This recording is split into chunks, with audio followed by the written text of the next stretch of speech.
प्रहार संघटनेचा अनोखा आंदोलन। जालना जिल्ह्यातील अंबड पंचायत समितीतल्या अधिकाऱ्यांच्या भोंगळ कारभाराच्या विरोधात प्रहारच्या वतीने आंदोलन करण्यात आलं। या बाबतीतली सविस्तर बातमी अशी की जालना जिल्ह्यातील अंबड तालुक्यामध्ये जवळपास 2000 घरकुल मंजूर करण्यात आले आहेत, पण यातील लाभार्थ्यांच्या खात्यावरती वेळेवरती हप्ते वितरित करण्यात येत नाही। तसेच मागच्या 15 दिवसापासून घरकुल विभागामध्ये काही अधिकारी सुद्धा उपस्थित नाही।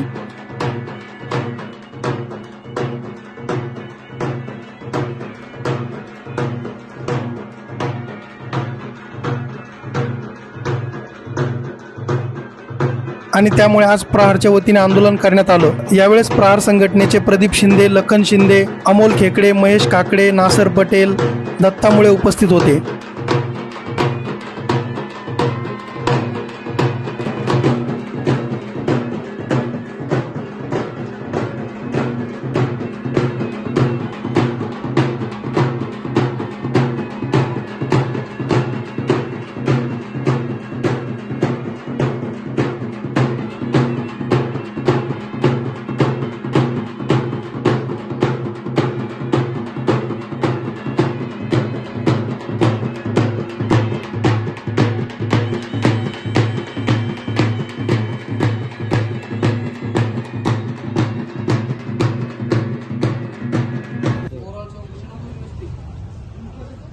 अंबड पंचायत समितीचे गटविकास अधिकारी राजपूत साहेब यांना निवेदन देण्यात आलं।